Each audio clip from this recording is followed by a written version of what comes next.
Broadcasting live from the Zimmer Communications World Headquarters. This is Wake Up Mid-Missouri. Get ready, pal. Good morning, everyone. This is Scott Fahn. Coming up from Jeff City to fill-in host this morning on Wake Up Mid-Missouri. I am joined in our Jeff City studios by the legendary John Marsh. Good morning. And the producer, Hannah, keeping the trains running on time. Hello, hello. And I even was able to somehow talk, cajole, bribe the famous Millie Fawn to come up from Blair Oaks in her state championship Blair Oaks. Oh, I noticed. Volleyball. Oh, yeah, she did that just to rub it in. Millie, thank you so much for getting up early and joining us. Good morning. All right, let's jump right into the show here. If you have some thoughts, and I think you might about this, shoot me a text, 874-3815. Call or text. So, Millie, is it time that we just admit, I know this could be, I think this could be a popular take on with some folks. I think maybe real Chiefs fans, this will be about, the fair weather Chiefs fans may not be on board here. I watched Monday night's game. I was, needless to say, quite disappointed. Sunday night's game, disappointed. We go to Lambeau Field. We should have won. The Chiefs are now 8-4. Used to not lose 4 games in 2 years. Can we say that Travis Kelce's girlfriend, that karaoke singer, is a distraction? No. I mean, John. Sorry. John, I was hoping you'd be with me on this. I don't know. Well, the numbers held up for Taylor because we were 4-0 and at games she attended, but the curse of the frozen tundra, I guess, came home to roost. I feel like it's a distraction. I don't think he's the same Travis Kelce. I don't see the intensity. I think maybe he's a little bit too happy being Mr. Taylor Swift, which is not a good look for your tight end. I just think maybe it's time we just all admitted that Taylor's a little bit of a distraction. I mean, what is she bringing to the table right now? Seriously. See, that's the point. There's nothing. I tend to think this would be a fine summer romance, like on Grease or something. I don't think this is a very good fall-winter romance, especially the defending Super Bowl champions. A lot of pressure to start with. So he's only allowed to date in the off-season? Is that what I'm hearing? Well, maybe he could date like a bartender, a waitress, or, a radio personality. I kind of don't think dating I wouldn't wish that on him, but okay. Well, I mean, you talk about distractions. That might actually be the distraction. Let's take a vote, John. I feel like right now, I definitely think we got to can this relationship, at least until we win, let's say, 3 games in a row. I mean, I could see her coming to the Super Bowl, but really not until then. Millie, give me thumbs up, thumbs down. The Taylor Swift thing, it's a distraction, right? 100% no. It's not a distraction. Millie, could you name 3 Chiefs players that's not Taylor Swift? Patrick Mahomes, Travis Kelce, and... Exactly. Hannah, distraction, right? I mean, seriously, you're a California Pinto. You understand how important it is to win because you don't get to do it that often. Man. You can understand the premium it puts on wins. This window's only so large. Are we wasting time here with Patrick Mahomes and Travis Kelce with him dating a singer? No.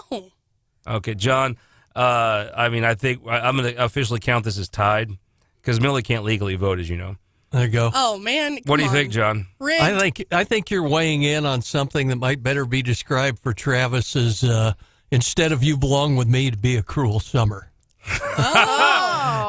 I love how John came out of this with the women on his side. That is what you call a radio legendary move right there. Yeah. No matter how this ended, that baritone voice is going to have everybody loving him. No matter how. And I have little nieces who would come after me with a rake and a hoe if I badmouthed Taylor Swift. Well, you see, John, I'm new around here, but I thought maybe that's why we would talk about this at 6 o'clock, so there'd be fewer of your nieces up. Yeah, good point. But still, I guess the Facebook feed kind of outs you.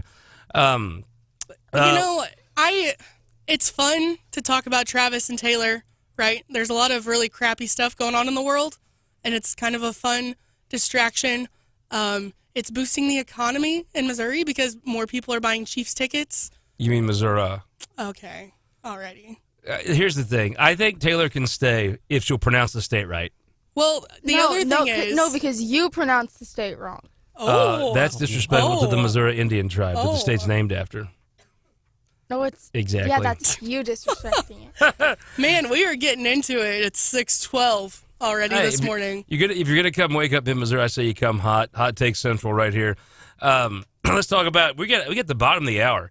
Kurtis Gregory, State Representative Kurtis Gregory from Saline County. He actually played in the Cotton Bowl the last time the Tigers went to the Cotton Bowl.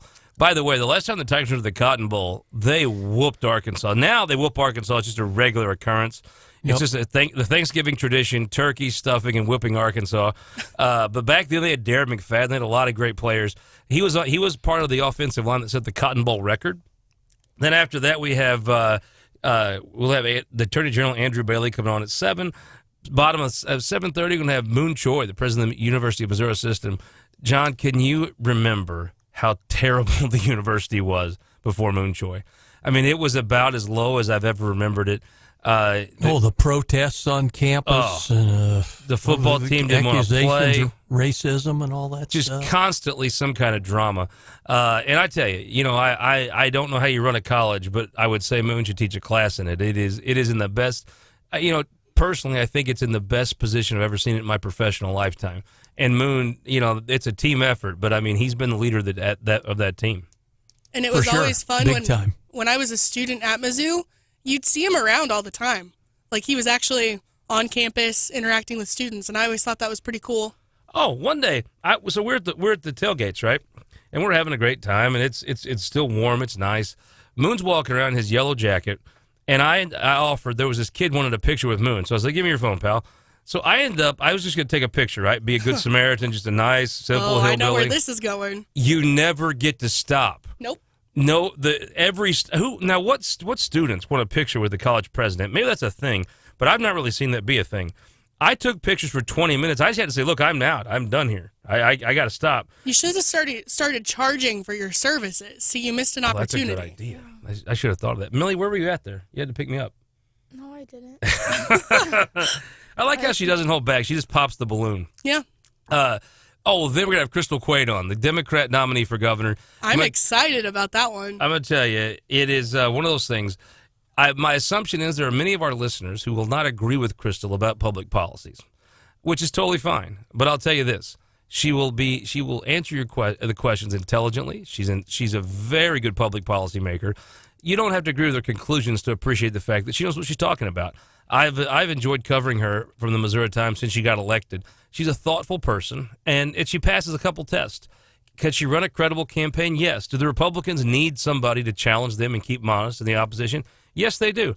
And number two, if she were to win, could she be competent and do the job? Absolutely. Now, would you like? A lot of us wouldn't probably like a lot of the things she would do, but she'd be a very competent person. The state wouldn't lose its bond rating because of her. It's not like they're elected Maria Chappelle Nadal. I mean, it's a competent, intelligent person who'd be taking the reins. We can debate with her at 8 o'clock whether she'd do a good job or not. And then the thing I'm very excited about having back on the airwaves, Dan McLaughlin, I call him the voice of my adulthood, the former Cardinals broadcaster. He brought you all those great teams that Tony La Russa managed. He brought you then down in the Mike Matheny years. Schilt kind of brought it back up before the bottoms fall out with Marmol. We're going to talk about how do we right the ship? How do we get the Cardinals back to being the Cardinals and not the doormat? I mean, John, am I wrong? And I don't think Marmol is up to this.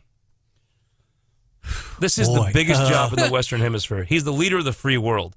I don't think he can pull it off. Upset Cardinal fans out there over the past few years. Looks like they're making some good inroads at building up the bullpen, but boy, it's kind of a wait-and-see thing far out. Sonny Gray's a legitimate top starter by all metrics. However you're going to, if I just read you his stats, you'd be like, okay, he's the top starter. But Lance Lynn, I'm a little tired. Look, I love the Wayne Oyati thing. I love Pujols coming back. I'm over retirement. I'm over the farewell concerts.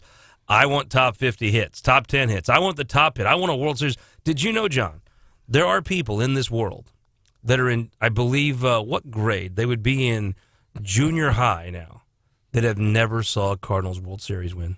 Never in their life. That's the world we're living in right now. These kids are growing up with no direction, no hope.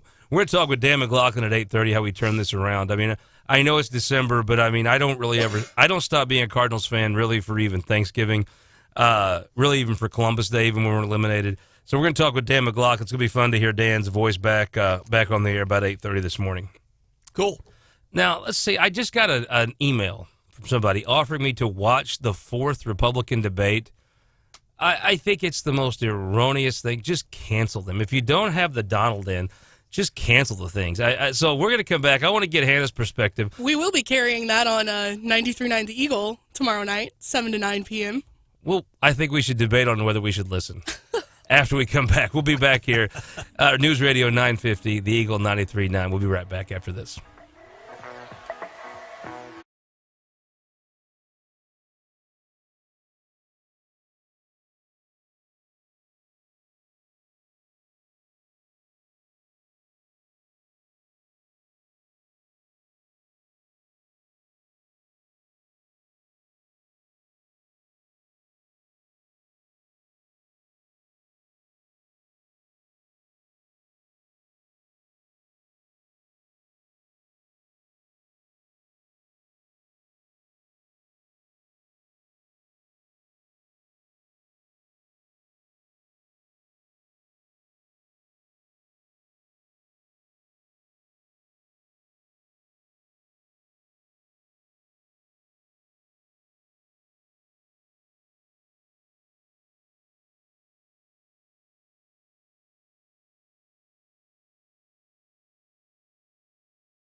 like if you're in this Republican debate, I mean, let's be honest. If we were all sitting at a bar, would we watch these four debate, or would we watch Donald Trump eat a salad? I mean, they're just boring people. That little skinny Ramaswamy guy's interesting, but he's in a really hateable way. He's like the Matt Gaetz of Indian Americans. He's just kind of annoying, right? You think so? Oh, God.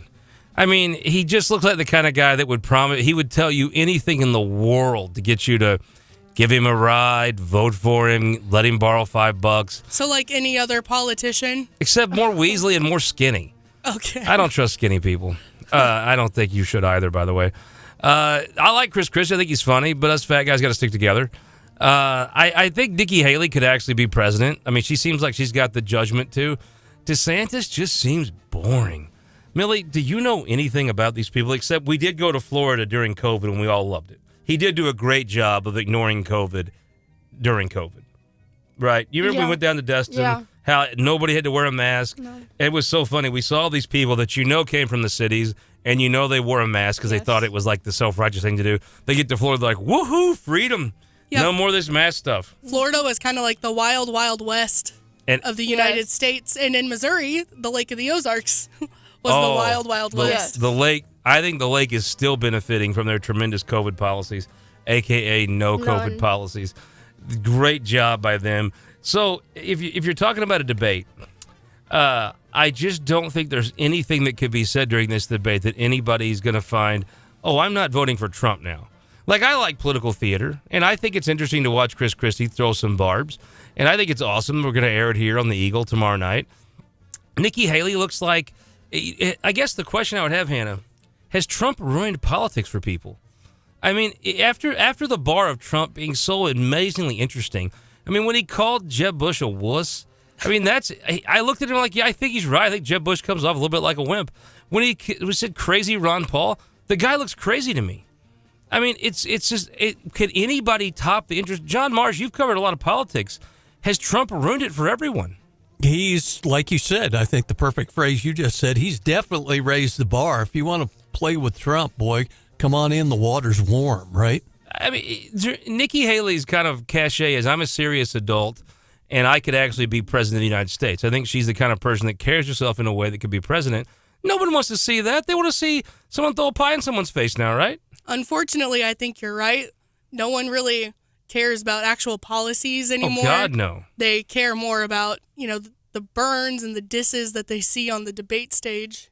And the sad part about that is, I think at the end of the day, it's going to take a national tragedy. Like, I was alive for 9/11, and I do think that I remember people got serious then. People took life seriously.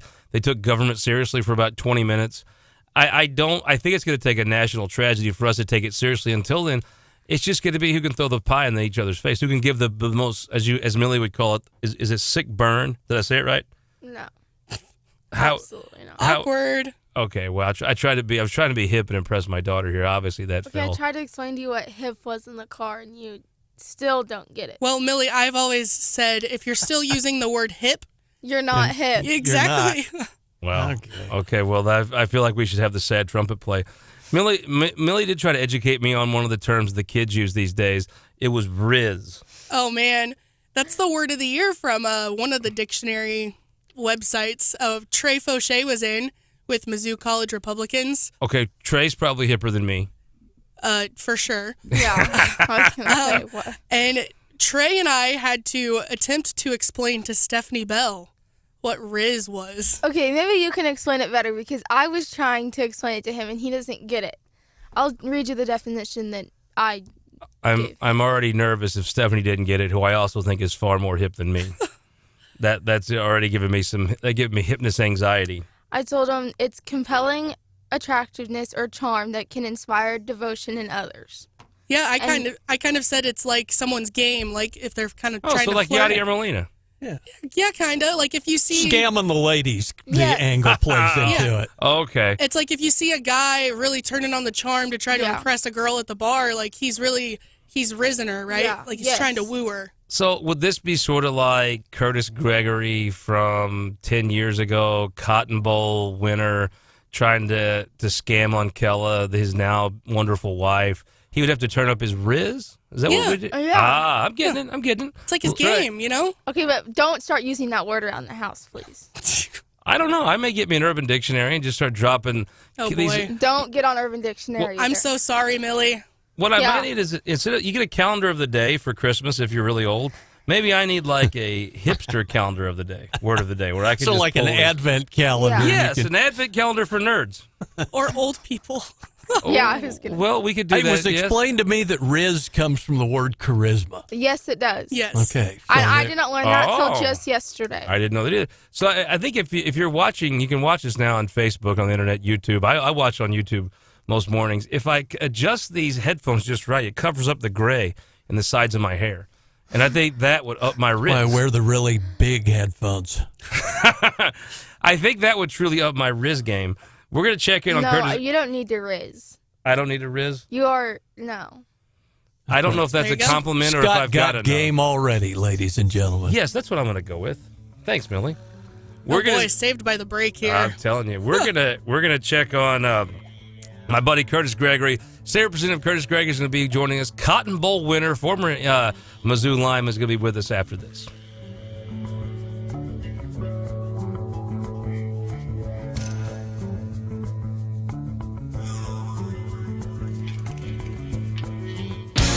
I think just local news is like the most important stuff to me, even though it's kind of like bad stuff going on around me, but it's the most relevant to me. Where I come from, there's an old plowboy out turning up dirt. Where I come from, there's a preacher man in a cowboy shirt. Where I come from, where a couple boys fight in the parking lot. No, nobody's gonna call the cops. Where I come from, see that door right there? Man, I swear that it ain't never been locked, and I guarantee that it never will. That old man right there in the rocking chair at the courthouse square. I don't know. I don't think I have a favorite news subject to talk about. I think anything that creates good discussion, anything that you can talk about with other people, that you can exchange ideas without getting angry at each other, and you can share opinions and broaden your own thoughts on things. I think those are the best subjects to talk about. I feel like I'm drowning. No, I can't breathe now. What are you thinking? We're going nowhere. What are you feeling? We're going nowhere. Why won't you talk to me? My favorite news subject to talk about is probably the environment. I think people don't take into account what's going on in the world right now and all the pollution that's happening, especially in our oceans. Let's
right next to you, and you talked about the importance of the NIL bill. And I'm going to read a quote of basically what you said. You said, this is talking about the bill. You said you had teammates that regardless at home, they had a situation where the scholarship stipend check that they were getting, it meant more to send that money back home and help take care of their family than it did to find an apartment.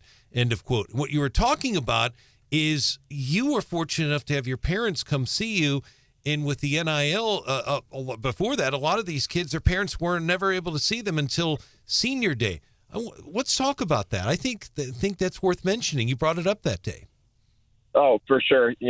There were some of my teammates that I know for a fact that they slept on other teammates' couches and sent their entire stipend check back home. They had brothers and sisters, and like I said, the money was more needed there. Teammates that the first game their parents watched, like I said, was there on senior day, and that just I was fortunate enough. My folks. My mom, I think, missed 2 games. It was because my sister was having a kid. Go figure. Maybe my mom wanted to be at that. But my pops made every single game that I ever played in for the course of 8 years of football. And my dad even came to the one scrimmage he got to play in Carolina. So the importance of having family, being able to come watch you play. And just the simple fact that the NCAA couldn't figure out something along those lines, even pre-NIL, of, hey, let's figure out a way to get these kids as parents to, at least travel to 1 or 2 home games a year, or to 1 away game a year, something along those lines, just to instill that, that system of having family at games with you.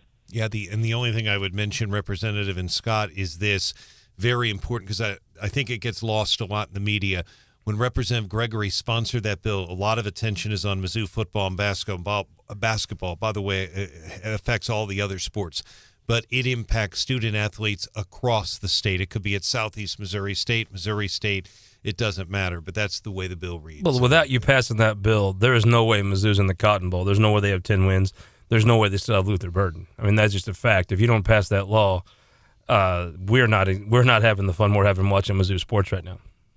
Go get you some red hot Riplet potato chips, and I think the ultimate troll. I don't know if it's confirmed or not, but allegedly Brady Cook's got an NIL deal with Emo's Pizza, and the Tennessee players were eating Emo's Pizza after the game. So I don't know if there was a picture of Brady Cook on the pizza box or not. But talk about the ultimate troll job if there was. Curtis, when we go back and think about the whole debate at the State House when you were in the middle of the NIL thing, I remember it got tacked onto that education bill by Senator Washington and all, and it all got kind of blurred. It was kind of a typical example of what happens at the State House, wasn't it? Yeah, the first year, the very first year we did something. It was an amendment offered by Senator Shore, and there were some people that still was thinking that it was all taxpayer-funded scholarship money that went to the university, and that wasn't true, so I spoke against that. The second year, worked through all the amendments and everything with Senator Barbara Washington, and she did the work over in the Senate for me, and luckily we were able to kind of find some consensus and come to an agreement. And then again this year worked with Senator Nick Shore, and he was able to put it on some things in the Senate and get it sent back over to us. So the teamwork mantra that I played with for 5 years is the same down here. You got to work together as a team to get things done sometimes. Senator Barb Washington, Mizzou graduate, Mizzou J School graduate, right? And former athlete. We got to watch the last part of that Florida game down on the field with her, and there was nobody, including the players, including the coach, as excited as Barb Washington was. She was coming unglued. What a way to end the last couple of games. Oh, my goodness. I know my little 9-year-old, she said, this is so intense. Just to hear that language, like, this is so intense. I'm like, yeah, imagine being a player down there. I really can't imagine. The fact that Mizzou is closing out those games this year like we are, those close games, as opposed to last year when first every single game we lost was one-score ball games. And this year you're closing them out. So the difference between winning and losing sometimes is just extremely small. Coach Finkel said many times winning is hard. Brady Cook played with a torn labrum all of last year. And now that it's fixed, look what he's doing. Well, Rick texted in, Drinkwitz deserved Coach of the Year. He really did deserve it, didn't he? I think he definitely deserved it. To go from what it was last year to being in this national conversation, this national spotlight. To me, I think a sign of how great of a coach he is. Look at how many guys we have that are going to play in this bowl game, that are talking about coming back for another year, in a world where the transfer portal has turned, college football, unfortunately, into free agency like what it is. Look at the players that we have that aren't leaving before the bowl game, that are going to come back and play another year in Columbia. All right, we've talked about the fun stuff. Let's talk about politics. You're going down today for a state budget hearing. Those things are as fun as Mizzou is to talk about. Right now, the state budget's a little dreary, isn't it? I think the consensus revenue estimate came out, quite frankly, honestly, better than I was expecting. Is it optimistic even? Is it too optimistic? I don't think it's too optimistic. Like everything I had heard is that better than expected, better than what we were sort of talking about when we met as a House Republican caucus earlier last month. So what we're doing now is we're just kind of trying to get a little bit of a head start, since all the committees are set this year as opposed to when a new General Assembly starts, and at least just try and get some of these departmental budget hearings out of the way, to hopefully maybe give us a head start in the process, so we're not getting the budget done at the last waning hour of that first Friday in May. Curtis, what about Dean Plocker? What's going to happen there? Are you reserving judgment? What's your take on it? Just waiting on that ethics committee report. There was something that we had a lot of closed door talks on in that caucus meeting, and waiting to see what the ethics committee comes up with and decides on. I don't feel like we're in any one position to judge until all the information and facts are out there. Curtis, the Missouri Times reported yesterday it's likely Carla Esslinger, a former House member, current senator, is going to move over and run DESE. In just 10 seconds, what do you think of that move? I think it's great. If memory serves correctly, she's a former educator. I've got a niece that's going to college to become a teacher, and her question to me was at Thanksgiving, why do we not have any type of educator at the top of the DESE system? So now I get the messenger and say, you're going to now. I love that. Well, Curtis, I tell you what, for all of you guys that think Curtis is a big, strapping, tough former MU player, but when he calls you, it still comes up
Welcome back in Wake Up Mid-Missouri. I'm Scott Fun, filling in for Stephanie Bell today.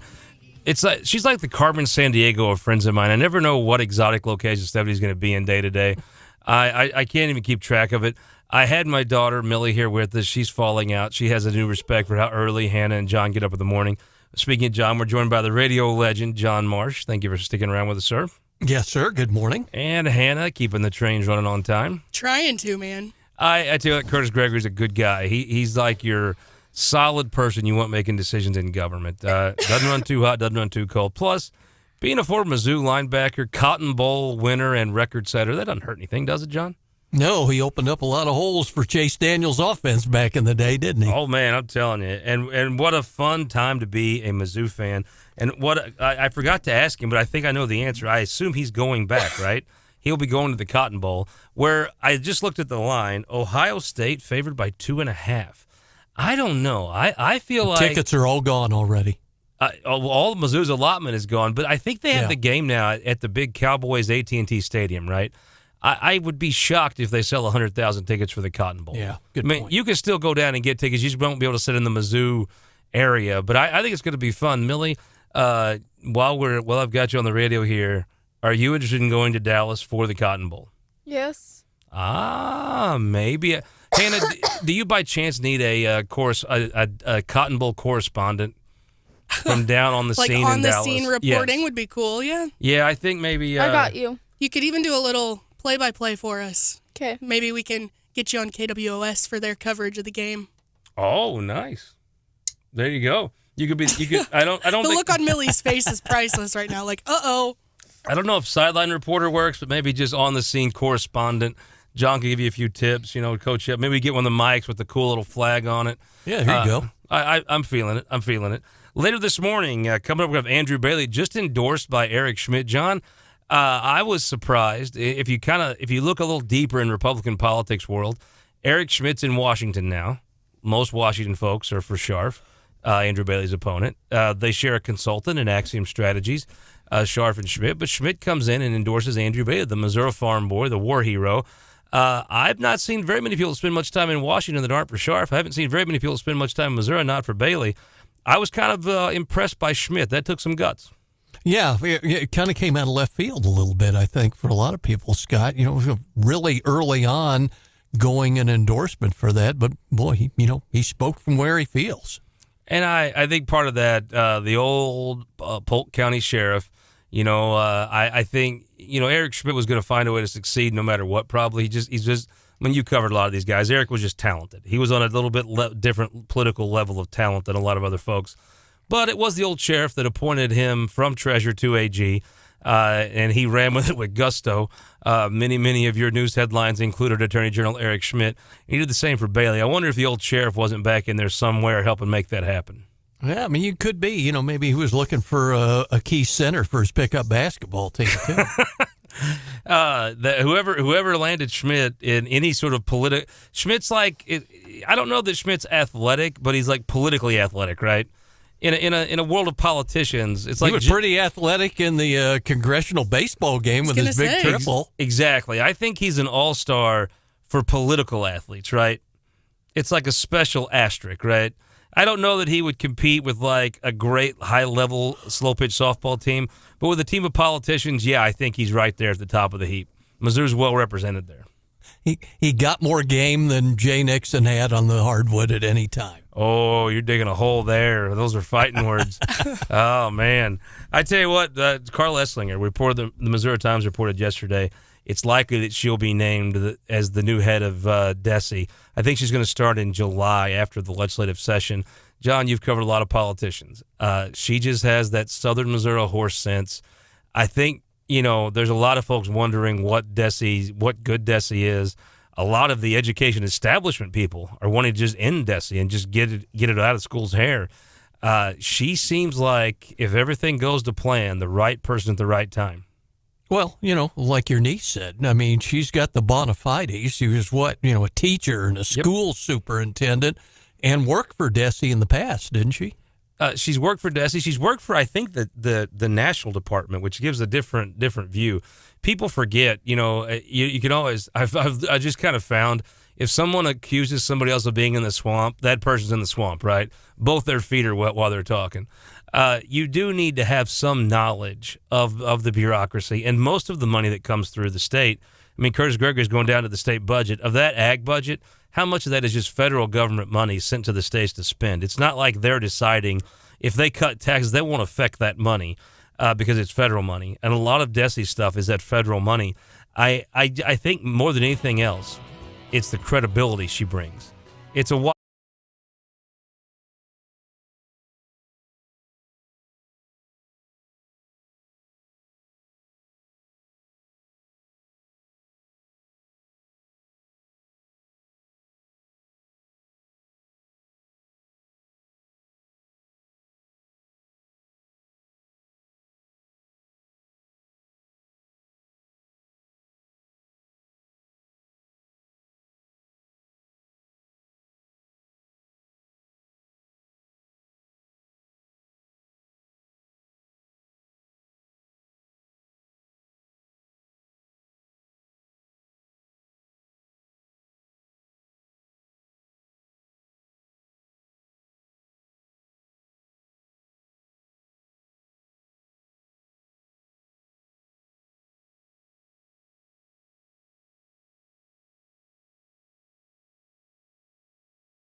Producer Hannah keeping everything in line. Hello, hello. And the radio legend John Marsh joining us.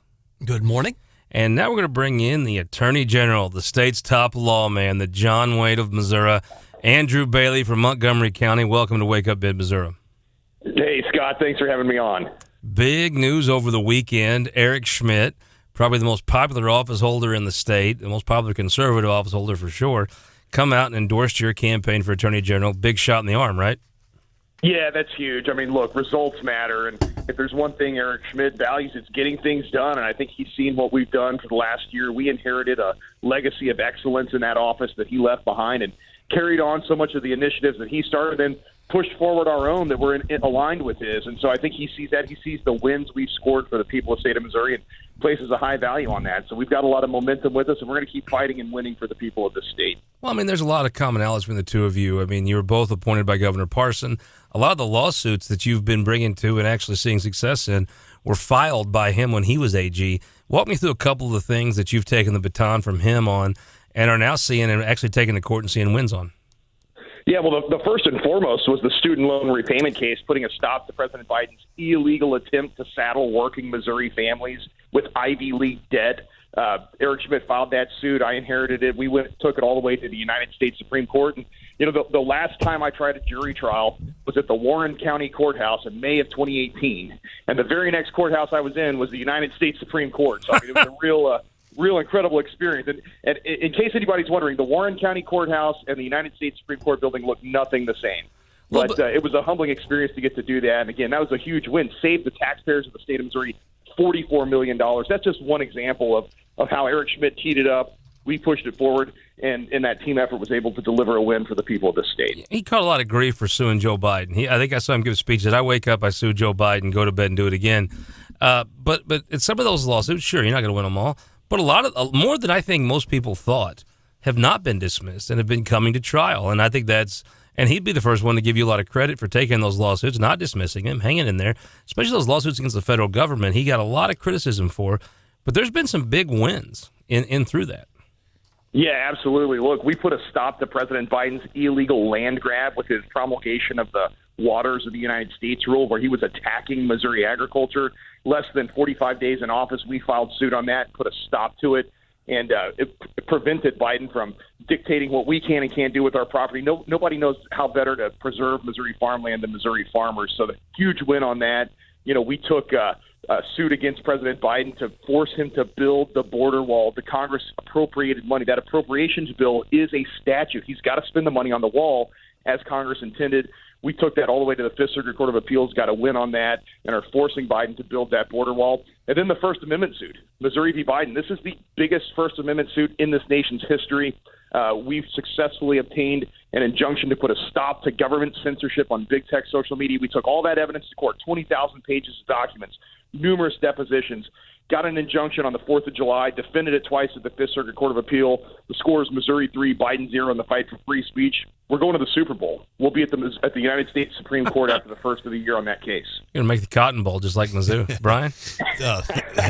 Thank you so much, Scott. General Bailey, we appreciate you joining us live. I know that obviously a lot of attention is on these high-profile cases and more of the, involving the Capitol and things like that and the federal government. You obviously have a criminal division as well, and I know your office secured a statutory rape conviction involving Franklin County back in October. 290, if I've read it correctly, 295-year prison sentence. This involved sex crimes. The details just are horrendous. What can you tell us without giving us too much, because I know it's very graphic? Yeah, look, I mean, this is the worst of the worst, most violent sex offenders in this state, and we were able to obtain a conviction and put him away for an appropriate amount of time to make sure he doesn't see the streets again and can't make more victims. And I'll tell you, we've got 22 prosecutors on staff, hundreds of years of combined prosecutorial experience. I'm the first attorney general in several years to have worked both as a state prosecutor and enforcing state law at the county level from a county prosecutor's office. Those relationships matter. I mean, I've traveled the state. There are 46 judicial circuits in the state. We've gone circuit by circuit, meeting with prosecutors, sheriffs, and police chiefs, redefining where the attorney general's office fits in the criminal justice system. We've seen a 133% increase in requests for my office to come in and help prosecute crimes. At any given time, we've got 1,400 appeals pending where we're defending the state's conviction on appeal. So we get them locked up, the police catch them, we get them locked up, and then we fight for the next 5, 10, 15, 20 years to make sure they stay locked up. I'm committed to public safety. I think that safer streets equal prosperous communities, and it's about finding justice for victims. And my work at the prosecutor's office has always guided those principles. Yeah, and if I may follow up just very quickly, Attorney General, just reading the details, and again, I won't go into them specifically, just of what this man was convicted of doing to a young girl, and the injury she sustained while he's behind bars, the trauma, physically, but the emotional trauma that this person went through, it's just awful. Yeah. She will be serving a life sentence because of what he put her through. And she will never forget. She will never fully recover emotionally from the trauma he put her through. But we see that in so many different cases. And I'll tell you, those child sex cases are some of the most difficult cases to prosecute because of the nature of the evidence. You've got a young child who trusted an adult who usually the adult has groomed the child for sexual behavior and then abuses that relationship. And you've got a young child who's experiencing things that they don't know how to describe with words that adults would use, because those are adult activities that they're being forced to participate in against their will. And so that evidence is usually very, very difficult to put on in front of a jury, very, very difficult for jurors to hear. And so those are tough cases. Proud of the work that my office did to find justice for that particular victim. And our thoughts and prayers are with her, and not just today, but for the next 5, 10, 15, 20 years or more as she continues to mature and grow and tries to move past this just incredibly terrible event that this awful human being put her through. Thank you. General, it seems like every time we talk to you all about the high-profile cases. There are big news stories with the LGBTQ foster issue and the abortion issue and all. But we know, anybody in mid-Missouri knows that some of the hardest working folks in your office are the folks in consumer protection. We know you've had some pretty high-profile busts since you've been in there. Roofers in Springfield and all sorts of things. That has to continue, doesn't it? It does, yeah. I'm proud of the work we've done in our consumer protection division. That's about protecting working Missouri families from deceptive business practices and scams. Again, we've obtained millions of dollars in restitution for working families across Missouri. One of the things we've effectively done is partner with other states. Had a multi-million-dollar suit that was actually the venue was in Texas, but partnered with other states to go after a national bad actor who was defrauding Missouri consumers as well, and obtained a multi-million-dollar judgment. Again, that's money that we put back in Missouri consumers' pockets, back in working Missouri families' pockets. We've sought compensation for the state as well. Millions of dollars obtained in sanctions against some of these companies and bad practices. Launched a massive lawsuit against Dollar General where we uncovered that they were changing the price. The price you would see at the aisle on the shelf was not what was being charged at the counter. And it wasn't just a one-off. This was happening statewide. It was happening in other states as well. So that is a deceptive practice that is illegal. We're fighting to get compensation from Missouri consumers. These are consumers whose right now Biden's economic inflation is an attack on working Missouri families. People are hurting. The price of milk is sky high. Gas prices are high. We just sent our kids back to school in September. The back-to-school prices all are high. And so right now we need to be protecting working Missouri families' hard-earned dollars, not allowing for these kind of fraudulent business practices to prey on Missouri consumers. General Bell, let's talk about the campaign for a second. It is officially campaign season. You're less than a year out from the August primary. It's an interesting contrast. Right now you have one opponent, Harvard-educated, East Coast guy, come to the state to run for AG. You're a Montgomery County farm boy, educated here in Missouri. It's maybe the most stark contrast of two folks' backgrounds I've ever seen running for office here in the state. Yeah, I'm a working Missourian with Missouri values who's from here and raising a family here. I'm invested, and I'm delivering wins. Results are going to matter, and I think the voting public is already looking at the results, the wins we've delivered, fighting and winning for the state of Missouri, and liking what they see. And so that's going to matter. Do you want rhetoric? You want political speak? You want somebody who desperately wants to be a politician and is willing to spend Wall Street mommy and daddy money to do it? Or do you want a working Missourian, a combat veteran of both the battlefield and the courtroom who's delivering wins for the people of the state?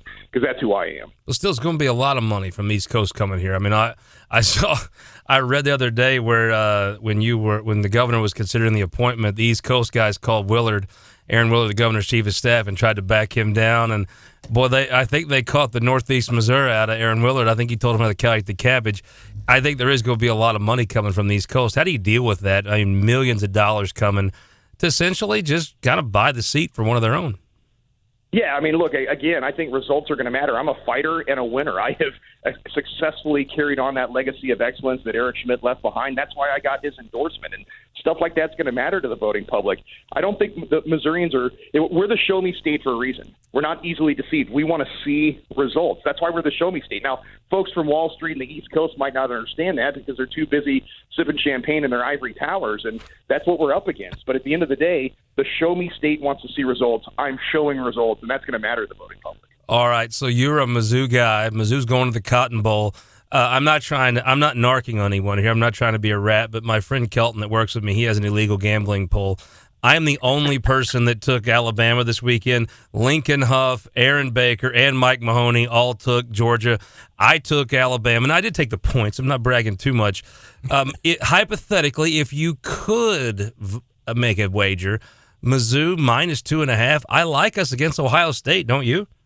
I do, especially I heard that maybe Ohio State's quarterback's entering the transfer portal, so that's a huge blow to them. I think Mizzou's riding a lot of positive momentum. You know, from what I hear from Coach Drinkwitz, it sounds like a lot of the players are enthusiastic about coming back, which is great. I mean, this was a fantastic team that exceeded expectations. It's good to have, just an incredibly great winning season in Mizzou football. Again, I remember, I was in undergrad when Gary Pinkel was first hired, and we started seeing some success. And then as soon as I went into the Army and went to Iraq, of course, we had the 2007, 2008 seasons where Chase Daniel was really performing at a high level. And then I came back, and Blaine Gabbert had a decent first year, but it took a little while to get back on our feet. And then 2010, I started law school, and of course, we had a 10-win season then, and then it followed up with 2013, 2014, some wins. So good to see winning programs back at Mizzou football. So essentially, you're saying Mizzou's success corresponds with you being on campus.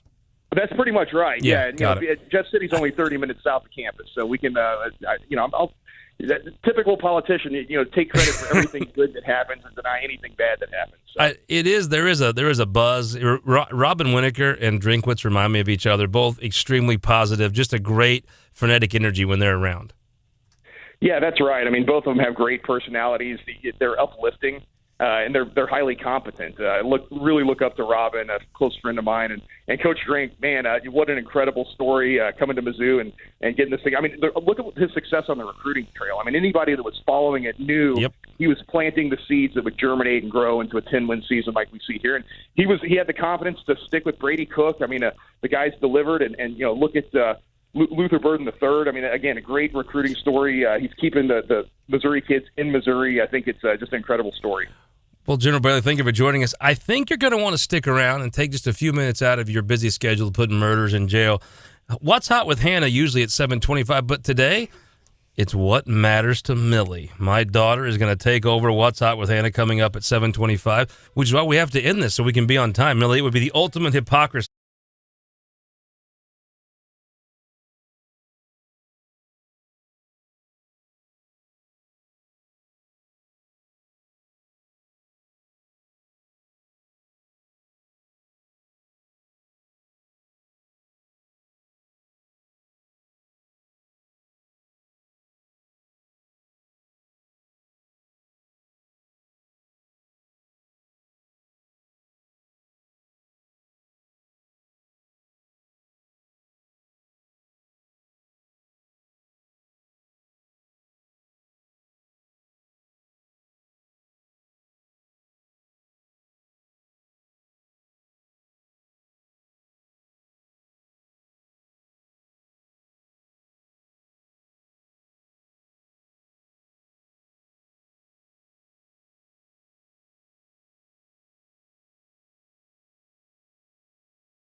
But today, I'm passing the baton to my biggest supporter, Millie, and we're doing What Matters with Millie.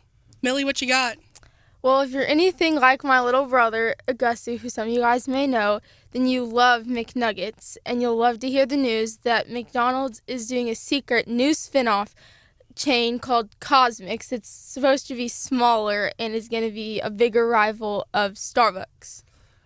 You're telling me that there'll be a place where you can get your pink drink from Starbucks and Gussie Chicken McNuggets all in the same place? Yes. Okay, we should have the world news tonight. Dun, dun, dun, dun. This is big stuff in the Fawn household. Yes. We can make both children happy. I love it. The little Fox News thing. I mean, this is a revolutionary concept for the Fawn household. So you can go and you can get your pink drink type. I don't drink fancy coffee. You could get fancy coffee or coffee and chicken at all. McNuggets. Yes, sir, you can. I tell you what, that Ronald McDonald, don't sleep on him. That guy knows what he's doing.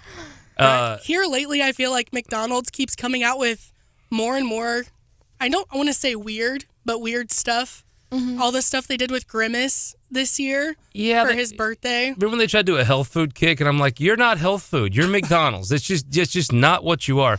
But I'll tell you this. I'll be honest with you, I have cake pops at Starbucks. Okay, pretty good. I'm secure enough in my manhood. I can admit Starbucks does have a good cake pop. The egg bites, hit and miss. There is no breakfast from any fast food chain as good as a McDonald's breakfast. Ooh, that's a hot take. That is a hot take. I tell you, that hash brown, mwah. I would say when we're going south, back to Wardsville today, probably that Ashland McDonald's. Probably hope they have a couple hot hash browns for us, right? Yes. You know, we're going to start getting text at 874-9390 about the best fast food breakfast. Oh, gimme, yeah. The best fast food breakfast. Prove me wrong about McDonald's, and now maybe Cosmics, but I think it also has to be pointed out here. What's Hot with Hannah? There's somebody in this studio, her name rhymes with Schmilly, who's very particular about What's Hot with Hannah starting at 7:25. Okay, it wasn't my fault, actually, because you and Andrew Bailey talked for way too long. There's actually jumping on General Bailey, I like it. There's actually a common denominator there. We meet with Scott every week at 7:10 on Monday mornings here on Wake Up in Missouri. So it's Stephanie Bell's fault, yes. And typically, What's Hot with Hannah runs late on Mondays. I'm just throwing that out there. Well, I don't want to just all of us talk bad about Stephanie at once. Not really known for being early or on time. He's usually like 30 seconds. Oh, I'm here.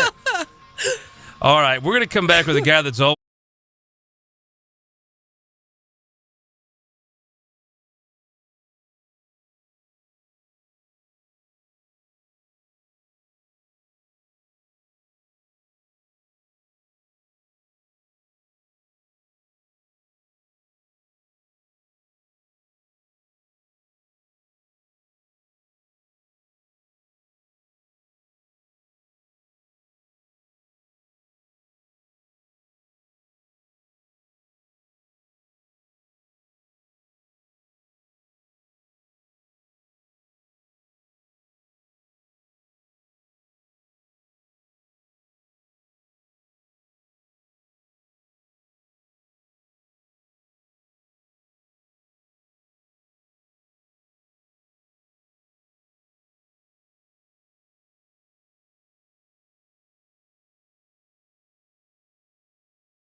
University of Missouri system. Boy, it's a good time to be Mun Choi, isn't it?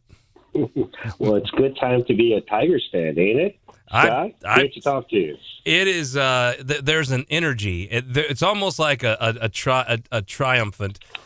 You've got yourself, Robin Winokur, Coach Drinkwitz. There's a real common karma between the three of you, just positivity, and you just kind of want to be a part of it right now. I mean, when the campus is great. We're going to talk about football. Obviously, Brian walked in the room, so we're going to talk college football. But before we get into that, right now it's a great time. I don't know that in my professional lifetime, Mizzou's ever been on a better plane. Not just on the football field, not just on the basketball court, although those are the most high-profile successes. I mean, you look around the AAU, you saw Nebraska get booted out. Mizzou's standing is very well there. You go to the Capitol. There was a time when the president of the University of Missouri system could walk through the rotunda of the Capitol, and people would run and hide behind columns. No one wanted to be caught in a picture with them. The legislature, I think, is very supportive of what you're doing. It's just a great time. The other campuses are seeing problems with outbreaks and things. That doesn't happen here. Mizzou has a lot of really good things going for it. You're absolutely right. I think it really does start with alignment with a very strategic vision established by the board and the administrators working with the faculty and staff to ensure that we can achieve the excellence that this university deserves and the state deserves. So we feel good about the progress that we're making. Tell folks about your new, the chair of the Board of Curators, Robin Winokur. She's just a ball of fire. Well, she is going to be an outstanding chair. She follows an outstanding chair of Michael Williams, and there's no one that works harder for the university than Robin Winokur, so we look forward to working with her. And we got some exciting plans ahead to increase student success, improve the stature of the university, and also to see more championships on this campus. Hey, real quick before we bring Brian in, I want to ask you the Geyer Award, one of the most prestigious awards the university gives out. You have three tremendous honorees. You've got Senator Luke DeMeyer, Chris Chen, the director of Ag, but Caleb Jones. I mean, you talk about somebody that truly deserves the honor. That is a well-deserved award, and it's an esteemed award. You have a long list to follow up with, but boy, Caleb Jones really deserves that honor. We're so proud of Caleb, and he provided incredible service and leadership for the state of Missouri, and now he's leading. He's bringing electricity and the economic impact that it brings to every county in the state, and we're so proud of him. And Chris Chen, as the Director of Agriculture, she is, there's not a better person to look out for the number one industry in the state. And Representative Luke DeMeyer, he's a Tiger. He's a Lincoln Tiger, but he's a Tiger nonetheless. And he has been doing the right things, making us proud in Washington, D.C. President Choi, we appreciate you joining us live here on the program. I was with you back in mid-August at the high-atop Faroe Field in the Hauswirth Family Columns Club. The governor signed the NIL bill that day, and I remember you telling me at the time you predicted that bill would help Mizzou win championships. I'm going to have you elaborate on that, and also let's have you update our listeners on some of those major facility improvements planned at Faroe Field and the stadium. I think there's a lot of interest in that. Well, the NIL bill that we have in the state of Missouri is really class leading, and we're able to ensure that the best players from Missouri stay in Missouri. I mean, there's no reason why a player from St. Louis or Kansas City would have to go to Ohio or Michigan or Alabama to play. They can play right here, and we play football, basketball, and all sports that we have in our program at the highest level, and that's what the bill allows. So I'm very proud of the state legislature as well as the governor for making this happen. And in terms of the facilities, we got a little bit of a sneak peek with the announcement of a plan to reimagine the north end zone, but that's the first phase. And I'm not going to get ahead of our AD or our board, and I'm going to have them speak more about that in the future. But good things are in the works. Good things are in the works for athletics and academics at the university. Appreciate it, Doctor. Thank you. Doctor, talk to us about how your relationship is with the faculty right now in the Mizzou system campuses. I know with the diversity and equity and inclusion and all that, you took some lumps from them. What kind of relationship do you have with faculty right now? I think it's a relationship that is improving. I took over this position as chancellor during COVID. There were some difficult decisions that we had to make in terms of, operating the university during the pandemic, some budget cuts that we had to deal with. And the pandemic did not provide me with an opportunity to engage with faculty, directly. It was done by Zoom, and we all know how effective that can be when it comes to developing relationships. So it's a relationship that is developing. We may not always agree, but I know that the faculty on the whole want the very best for the university and want to provide an education that will prepare our students to become leaders in the future. And they want to do research that's meaningful. And as a land-grant university, they also know that the research and education is going to improve the lives of Missouri. And I can't ask for more than that. Dr. Choi, I've watched you at the legislature. There's a little bit of a maybe anti-professor starting off with some folks at the legislature. I've watched you educate folks. You've educated me. I didn't always understand the value some of the faculty has at bringing those research dollars. Explain to folks how valuable that Mizzou faculty is and how, you do have to take extra steps to take care of your really talented faculty, and it does make a difference that they're there. Our faculty members are truly world-class. These are faculty members that could be working at Harvard, they could be working at University of Michigan, but they chose to be here because they know that Mizzou is a special place. And we're also attracting, because of the quality of our faculty and our investment in infrastructure, we're attracting faculty members from top universities because they know that we will support their work. And, we have faculty members that are doing just incredible work in advancing civil discourse and increasing or elevating the importance of free speech through the Kinder Institute. Professors like Jay Dow, Jay Sexton, Carly Conklin are just doing incredible work to educate our student leaders, to say it's okay to have differences, but let's talk about that. Let's learn from each other. And that kind of engagement really does make the education at our university very special. We also have faculty members that are working on the most advanced radiopharmaceuticals that will be used to treat and in some case cure cancer. And there's no other university that can do that, and we can do that because of our faculty and our infrastructure. Incredible work. I'm just in awe every time that I meet these faculty members and see the commitment that they have to advancing our community and our society. Being joined by Dr. Choi on the Eagle 93.9 and News Radio 950 KWS. Dr. Choi, if the folks watching on Facebook and YouTube can see, Millie laid out of school a little bit this morning to come with me. She took her Blair Oak sweatshirt off to reveal her Mizzou T-shirt. Millie, she was talking before the break. She's on the verge of a Mizzou commitment. Maybe Cotton Bowl tickets might sway her, right, Millie? You know what? I think Cotton Bowl tickets may sway her, but the outstanding programs that we have, no matter what she wants to study, I could see her becoming an attorney. And we have an outstanding law school. But Millie, come see us. We're going to show you all that we can offer at Mizzou for you. I will. If you've seen her negotiate that Christmas list, you would totally think she could be an attorney. Absolutely. Real quickly, Dr. Tell us what it means for the campus to go to a place like the Cotton Bowl. I mean, it's financial, it's exposure. Go through the benefits that being on truly the national stage, like Mizzou's going to be later in the month in the Cotton Bowl. What does that mean for the college? Well, obviously, I am so happy for our players, but I'm happy for our fans that stuck with us through some difficult times in football, and also to see our coach strength to, elevate the team to this level. And many people didn't think we would get there, but I knew that we had a very special team because the coach told me that we're going to have a very special team. Well, it really validated. People remember that coaching decision. There were some folks that thought a guy from Arkansas State might be good.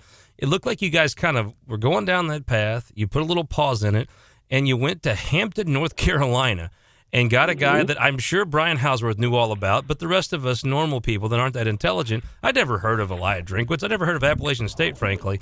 You pull this guy out of a college that most people had never heard of.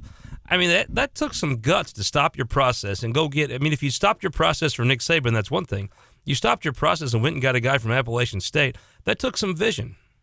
You know, it was truly a collaborative effort with, key input from the board as well as the athletics program. And, he wasn't like you said, he wasn't Nick Saban, but I think we got a Nick Saban in the works, and we want to keep Eli Drinkwitz here at Mizzou for a long time, for him to build a program of legacy that we can all be proud of. And we're 10-2. In fact, sounds good to say, doesn't it? If some calls went our way, we'd be 11-1 right now. That LSU game, rough. Yeah. Well, I tell you what, Dr. Choi, congrats on all the success. We look forward to seeing you at the Cotton Bowl. We look forward to seeing you for Millie's first day on campus 4 years from now. Absolutely. We look forward to seeing you, Millie. And Scott, Brian, and everyone, thank you so much. Thank you so much. Thank you, Dr. Choi. We're going to be right back. Top of the hour, Crystal Quade, Democratic nominee for governor. We're going to be back after the break. I've been getting your texts.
Video participation quiz this morning. Rappers have way with words. Stay tuned. Crossword solver analyzing the lyrics of the modern Smiths and comparing their vocabulary to Shakespeare to see which modern artist is the most Shakespearean. They talk to 400 best-selling rappers. Then they say the most Shakespearean rapper is Aesop Rock Cannabis, Del the Funky Homo Sapien, and one we've heard of, Lupe Fiasco, hip-hop groups De La Soul and the Wu-Tang Clan. The most Shakespearean, most common words used in Shakespeare plays and rap, control, and bump. So here's our quiz. The Bard or hip-hop? Just as high as my heart. Oh, man. Who is it, kids? Shakespeare. Very good. From As You Like It. Our tongue is rough because my condition is not smooth. Cashew Chicken Bill, though. I bet Wu-Tang Clan would be for the Cashew Chicken Bill. No, that's Henry V. And our cake's dough on both sides. Rapper. Yeah, rapper. Taming of the Shrew by Shakespeare. No. You know, I knew it was not Conway Twitty, but I didn't know which one. I knew it wasn't Conway, though. And our final one, Holla Holla. Oh, Tazir from Coffee Zone. And Gwen Stefani is not an No, that's Tazir from Coffee Zone in Jefferson City. No, it's not. It's King Lear. That's where he got it. Oh. Now you know the rest of that story. Or King Lear got it from Tazir, one of the two. I love it. You know, of all the things I thought I was going to encounter this morning, a rap quiz was not one of them, John. I love it. Pulling the old wild card out. John's pretty with it. Okay, let's go through here. We have tons of text now. I'm telling you, the fast food breakfast, because I'm in a hurry in the morning because I do not get up early, which is it's a miracle we made it here by 6. I was getting a little nervous this morning. Well, I got a text from Hannah. It was so funny. We're on the way up, and Hannah sends me the, I'm not saying you're late. I'm just kind of checking on you text, but I'm kind of saying you're late, and I'm worried you're not going to show up text. So okay, well, you guys got to grow to know my dad that he thinks 1 minute is early. Because it is early. And so when I get to school, I'm supposed to be at school at 8 o'clock. And we roll up at a crisp 7:58, 7:59 if I'm lucky. And I used to be really mad and be on him all the time. And so, and much like my little brother, he hates getting up too. So I just live in a household of boys that just hate to wake up early in the morning while I'm up at 5:30. Well, you're close to getting your license and you won't have to worry Yeah, about finally. it, right? Well, hopefully 10 years too long. Hopefully when you're in charge of getting to school, you'll be born on time than you were with the What's Hot with Hannah segment, but whatevs. Wah, wah. All right, that wasn't my fault. That was Attorney General Andrew Bailey's fault. I'll Throwing repeat him that. under the bus. All right, Morgan comes in, 100% agree. McDonald's having the best breakfast, no doubt. Ricky Perkins, I love this. He brought up Wendy's is pretty good. That is true. Wendy's does have an underrated breakfast. Yeah, I agree. Evan dropped he dropped a cool one here. I'm not for Yummy's Donuts. Said he's got one in Boonville. There may be one in Columbia, but they're the friendliest folks in town. I dig that. Those are good. We actually picked up some of those the day of my wedding. We had like a little breakfast spread for my bridesmaids. Well played. Yeah.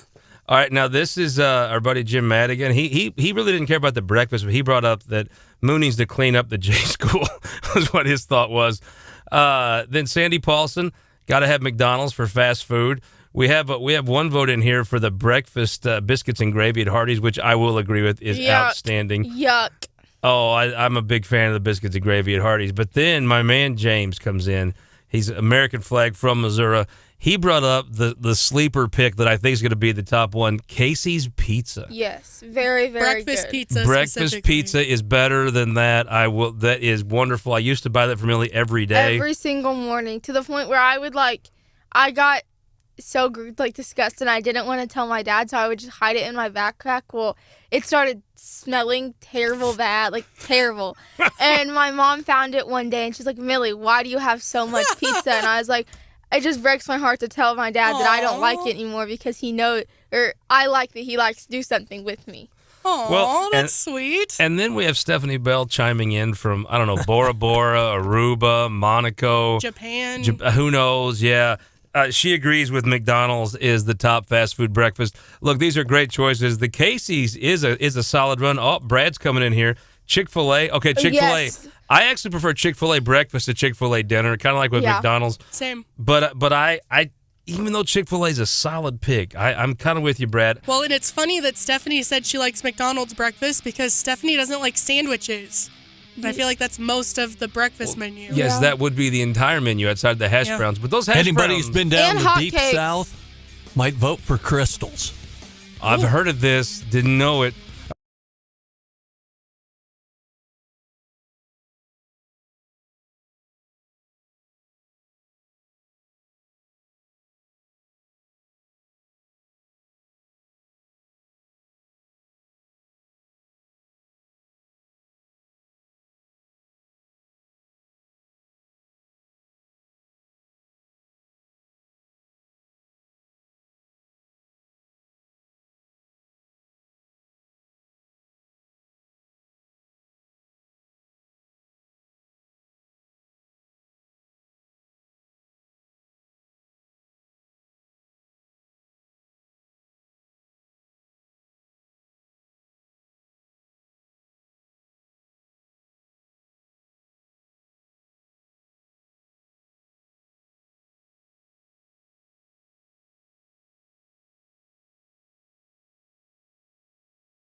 Hannah making all the trains run on time. We could do like a Where's Waldo, but it's There you Where's go. Stephanie Bell. I love that. And the radio legend, John Marsh. Good morning. And my daughter has played hooky from school. Don't tell anybody at Wardsville for me. She's hanging out with me this morning. Millie, thank you for sticking around. Good morning. Got that dang green sweatshirt on. I saw you have your California Pintos. Yeah, I was Hey, going to say. there's nothing wrong with the participation trophy if When's you're the a last Pinto. time they won a state championship? 1998 with Caleb Jones and Alex Tuttle. Now How many years ago was that? Listen, I've said on the show before, we're still licking our wounds from the butt whooping we got in football this year. It was like a lot to nothing. Well, I'll tell you what, we have our texters coming in. Best fast food breakfast, 874-9330. We have a vote for Jack in the Box, and now we have one of my favorites here. Tracy comes in with the Corner Post General Store just outside of Fayette. Good stuff. Now let's talk to a lady that is probably seeing Fayette, Farmington, and every place in between. Crystal Quade, Democratic nominee for governor. Representative Quade, thank you for making the time. Good morning. Thanks for having me. How's campaign going?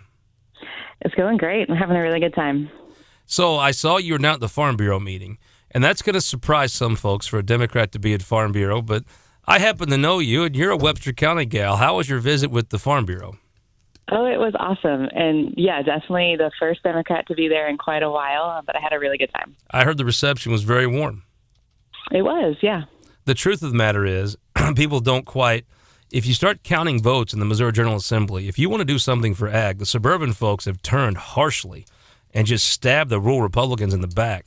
To actually do something for ag, it takes rural Republicans and it takes Democrats, or you can't pass an ag program in the state of Missouri. The suburban folks, they want all the crazy. They demand the rural people be there for the crazy. But when it comes time to vote for ag, I mean, they just knife. Is it odd to watch across the aisle the suburban folks just knife the rural guys in the back and they just take it? It really is. Yeah, there's not a bill that goes through the General Assembly mostly without the 52 Democratic votes that we have.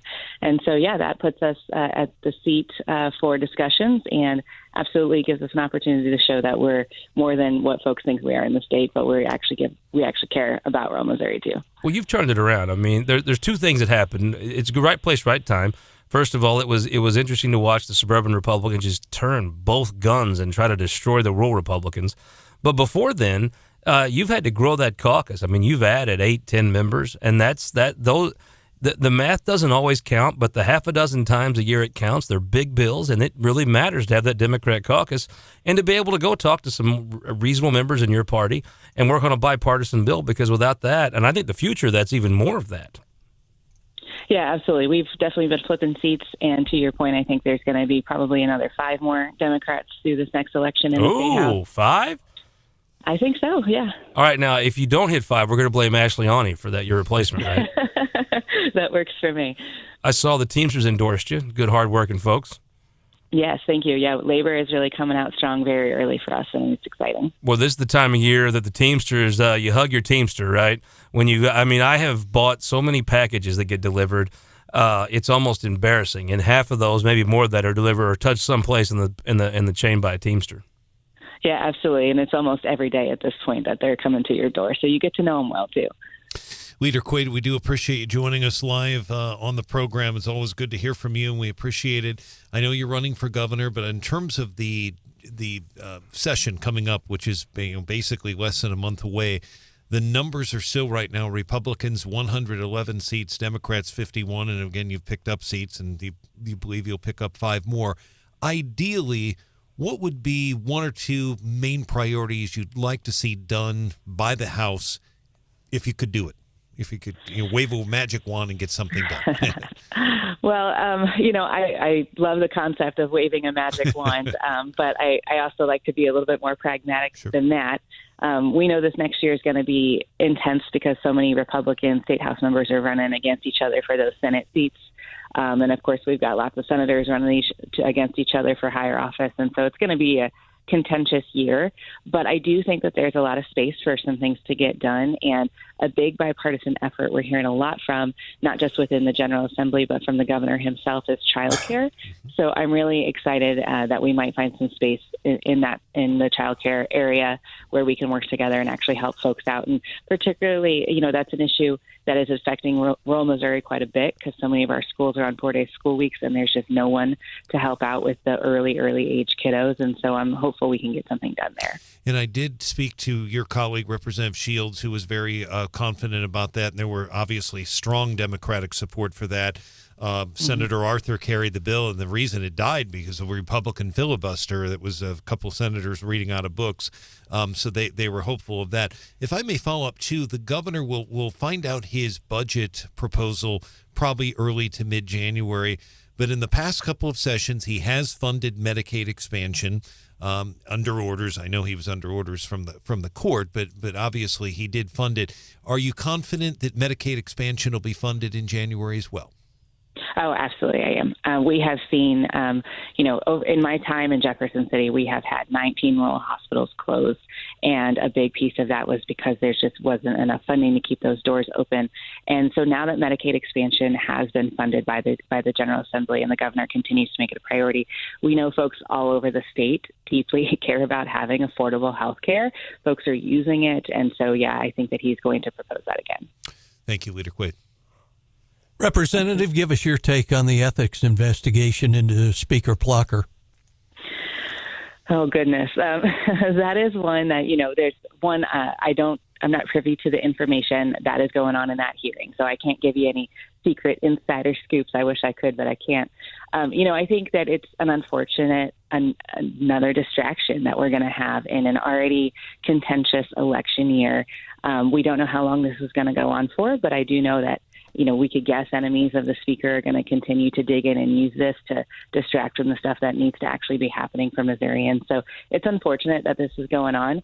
But as always, I trust our ethics committee. They do a great job. It's a completely bipartisan committee, and I've always supported whatever they come out with. So we trust them to do the job necessary. But again, I think it's going to be another distraction that is going to unfortunately get in the way of our jobs. Do you feel a little bit like Senator Rizzo sometimes, the minority leader in the Senate? For the most of the last 4 years, he's just got to put his feet up, make popcorn for everybody, and watch the Republicans fight. Now you've got the Republicans fighting each other, trying to kick each other out of office, trying to decide who can hire who's L.A. I mean, it is you get to be a little J.J. Rizzo-like now, just watch them fight, right?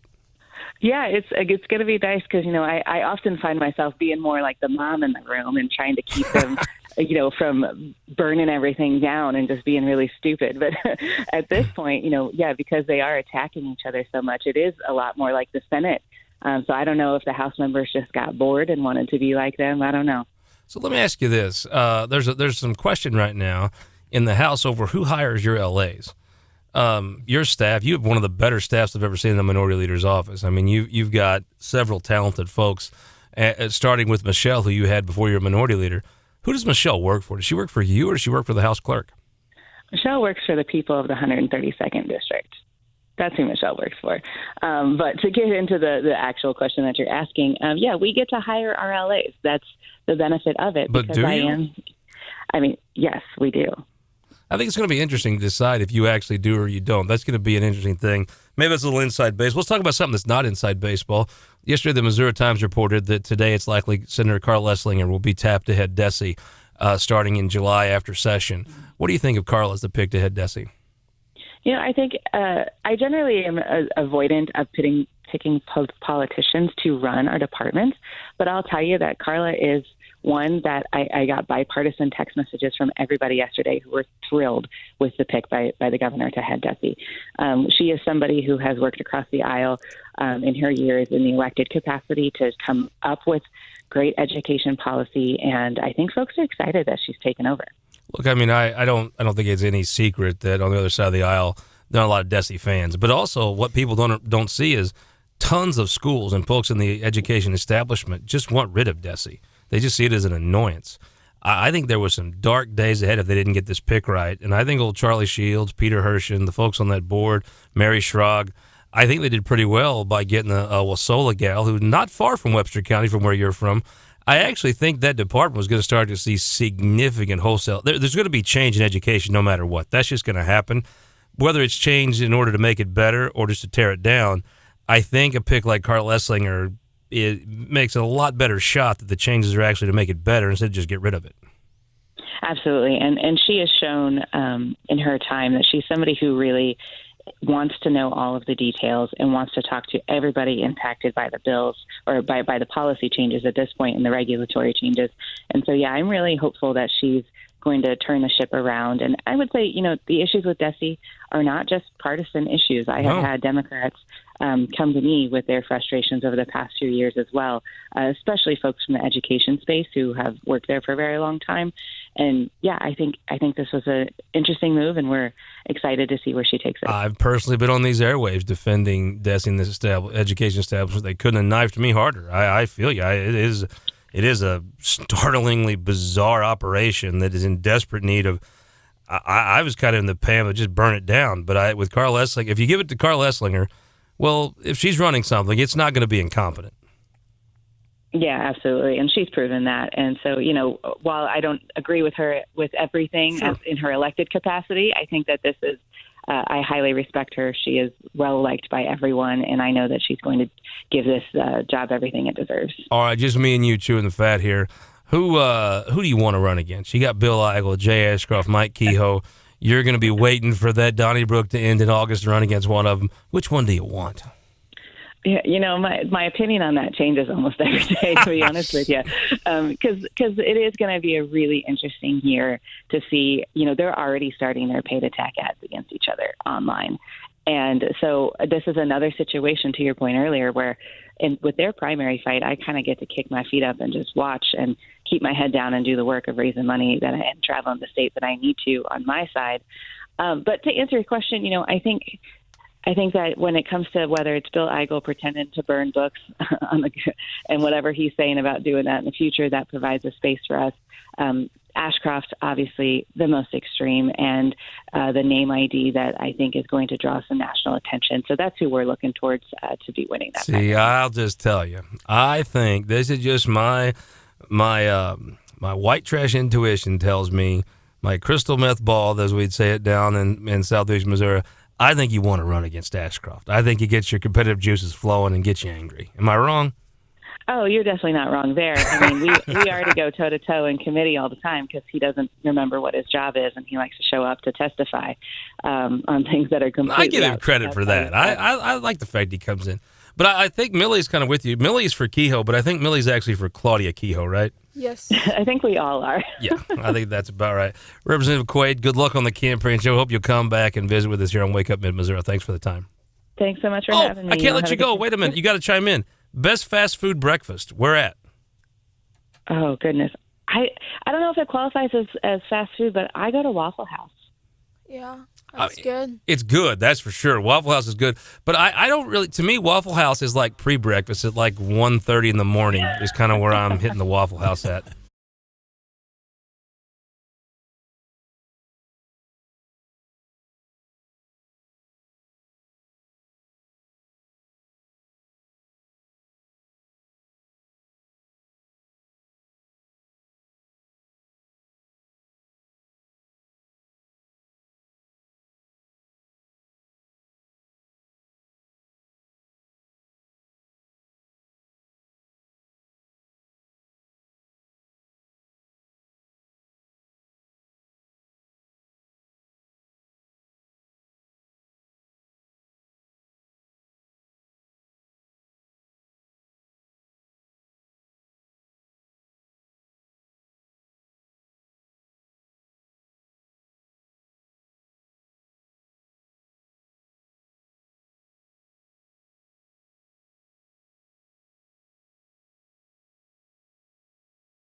that maybe commute to Columbia from, let's say California, not the good one, not the one on the West Coast, the one in Montauk County, the one that produced Guy Award-winning Caleb Jones.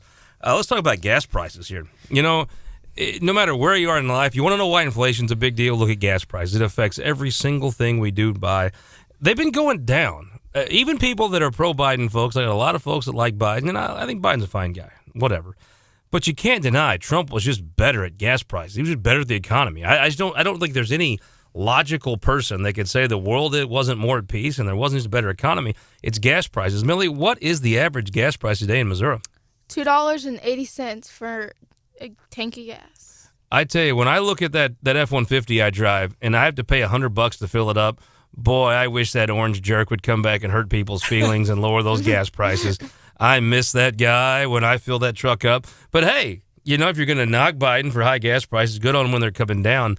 I have a theory about this, Hannah. You want to hear my white trash hillbilly theory? I am ready. I think the Saudis and the Arabs were afraid of Trump. He might do something crazy. So they kept gas prices down because they didn't really know what he's going to do. And the one thing about Joe Biden, being a nicer human being, frankly, you're not really afraid of him. They think they could take advantage of us and take liberties with us. But with Trump, the one thing about him, you couldn't take advantage of him, right? He was going to bull up on you. That's true. And I tend to think that, and I look at that debate stage tomorrow night, that Ramaswamy guy is probably just a goof. I think DeSantis kind of is like Biden. I'm not sure he's going to be that intimidating. I just wonder, Trump is such a unicorn and such a unique guy. But I tell you, whatever you want to say, good, bad, or indifferent, I sure liked his gas prices. Well, and I know I've been enjoying the lower gas prices over the last couple of weeks as someone who commutes. But I'm always nervous when they come down this much because what goes down must come up. Well, and I get a little paranoid about what's coming next. Do you top your vehicle OPEC off? says. Yeah.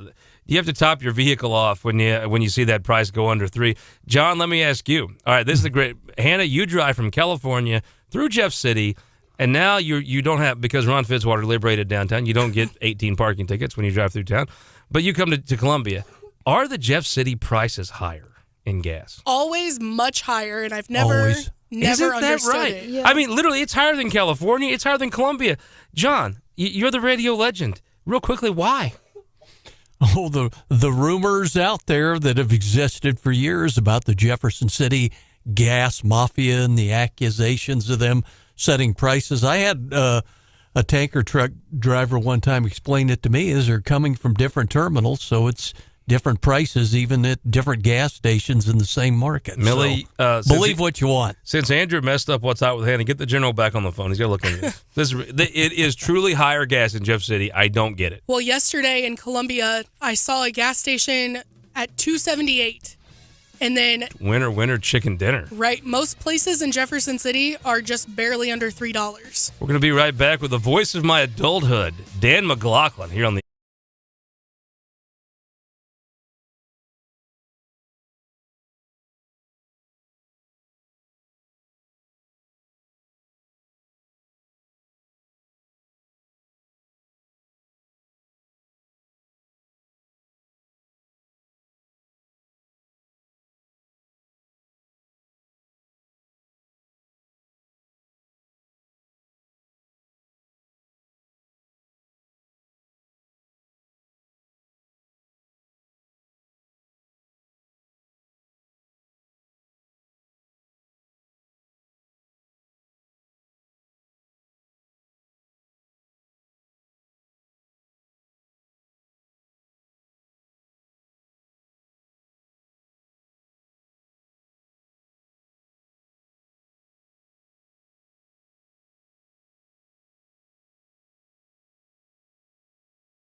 really depressed. I'm angry. I'm had to talk me off a bridge a couple times this summer. I'm about as distraught as I can possibly be. If you know me, you know I love the Cardinals, love the Cardinals, love the Cardinals. And to watch them just fall apart was one of the more painful experiences I've ever had. What is the problem? And, Dan, how do we fix it? Give me some hope. Well, pitching. And I know that's what John Mozeliak, the president of baseball operations, talked about, since the season ended, and really in season, was that they had to improve their pitching. I want to give you some hope, though. Since the DeWitts took over, they've had 12 division titles, 17 postseason appearances, and they lead the National League with 75 playoff wins. So as a fan base, we've been pretty spoiled. It was just one of those outlier seasons, and they were due to have one of those. I don't think we expect that here in St. Louis, but it did happen. No, we don't expect it. Yeah, so they've got to fix the rotation, fix the bullpen, and I would imagine things get back to a sense of normalcy next year. Look, I love the Cardinals beyond all rationality or sense. I know you're right. It is an incredible run they've had since they brought the franchise. Mozeliak has had an incredible run. But so break down the signings. We signed Lance Lynn. I got to be honest with you. I remember all of your calls of Pujols, of Molina. I love the Wainwright retirement tour.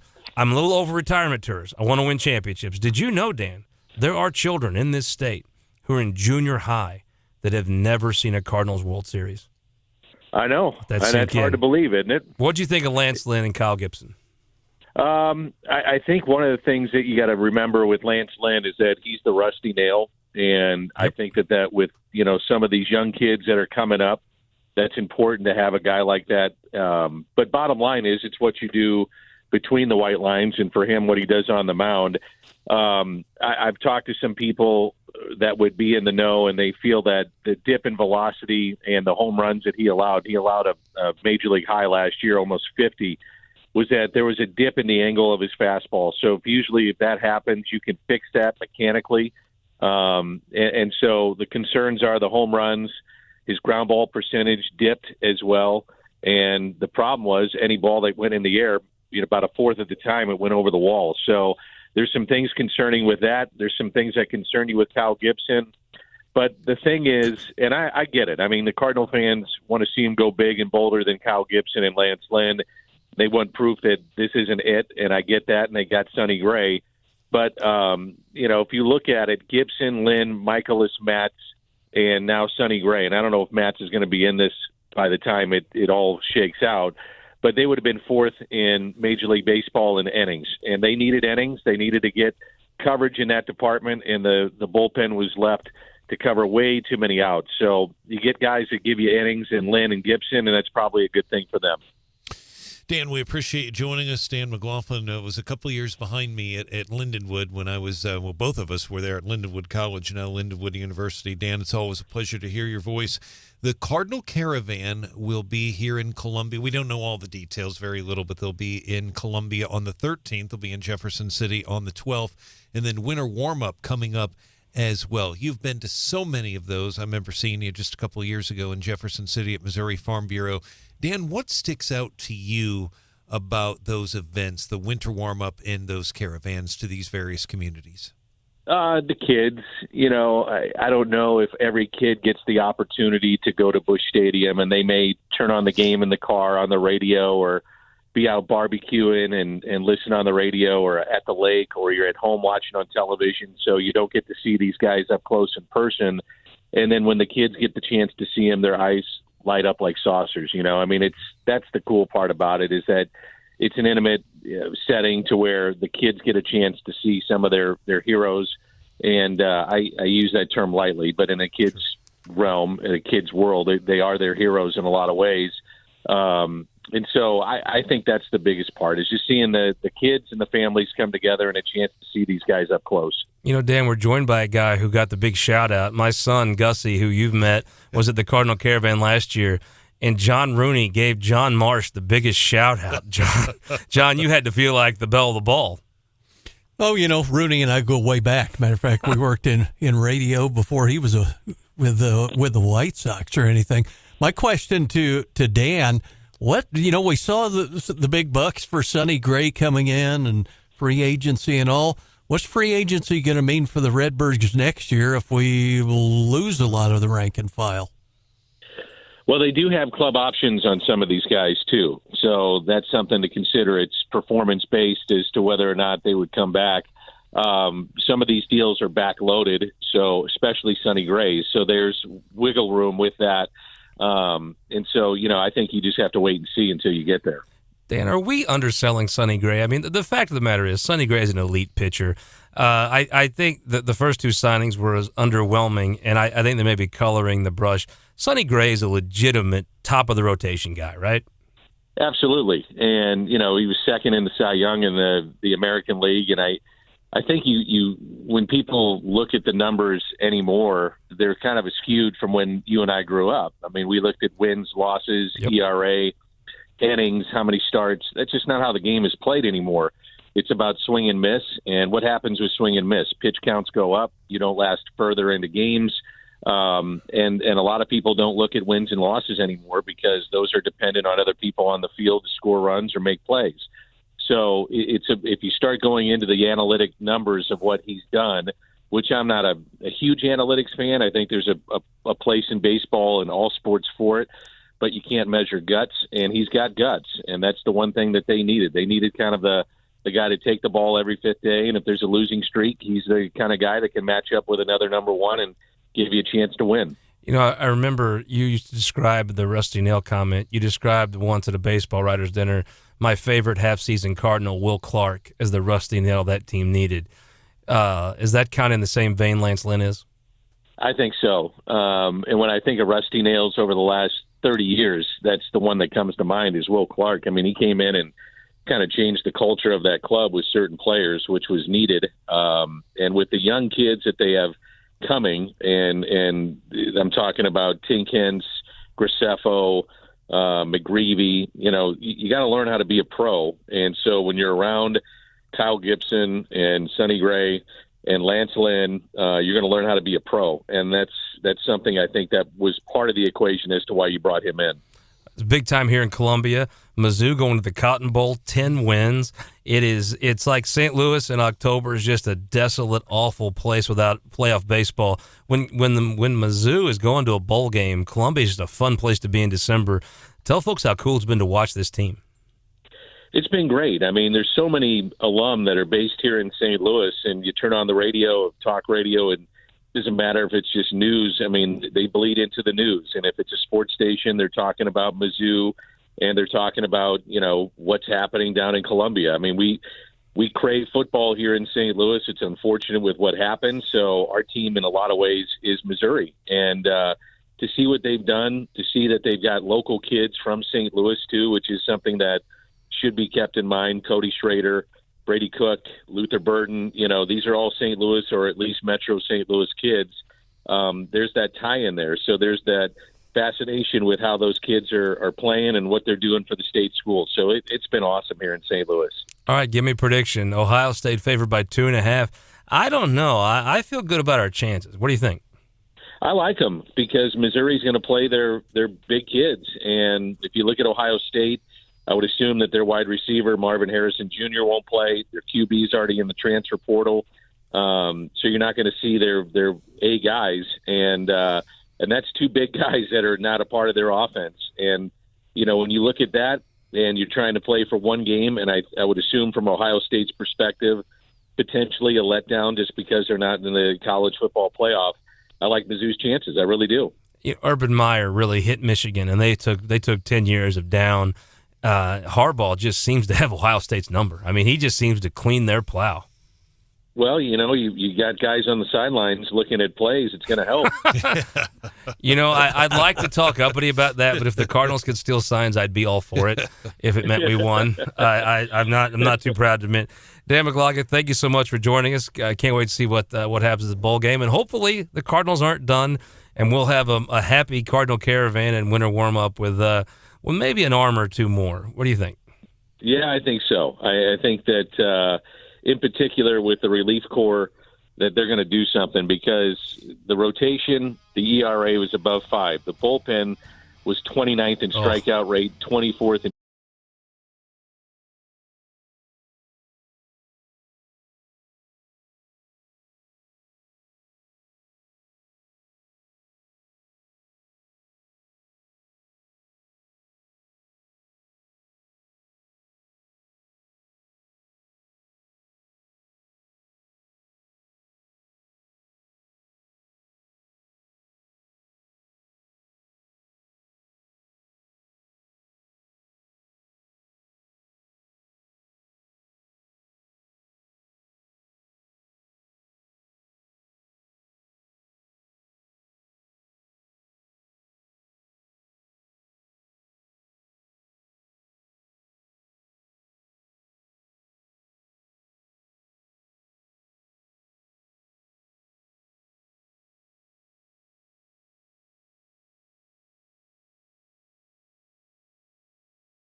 surprised. I am the least conspiratorial person in the world. I always think there's reasons for things, but I'm telling you, I think that that is a legit difference that I think a lot of folks have seen. John, can you maybe? I'm feeling like Pulitzer Murrow Award here. If you can kind of bust this up. I don't know. Yeah, when we were up at Boonville, the gas station right next to the boat, Friday night was like $2.50 something. Oh, and how'd you do at the boat? We'll talk about something else. Yeah. I deferred to others. That's what I did. You pitched in. It was our company Christmas party. Well, you improved everyone else's holiday season by kicking in. There can't be winners if there's not a loser, right?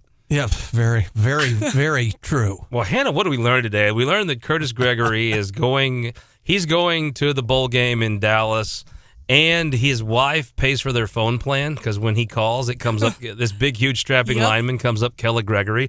Andrew Bailey, we learned he likes being endorsed by Eric Schmitt, and he's the Mizzou guy. And I liked how he got a little chippy. I liked how there's got to have to be some fight in that guy because I don't think people understand the millions that are going to come here from out of state to beat him. I liked how he was throwing some elbows, didn't you? Yeah, I liked that. I liked how Millie and I had to explain what Riz means to you. Yes, I appreciate that. Entertaining. I appreciate what matters with Millie. I thought Gussie's going to be so stoked to know there's a Starbucks-ish type McDonald's thing coming in. Mun Choi, I mean, if you can't get excited talking to Mun Choi, it's on you. It's not him. The guy really has pulled off the Mizzou miracle. It's not just football and basketball, but it is also that.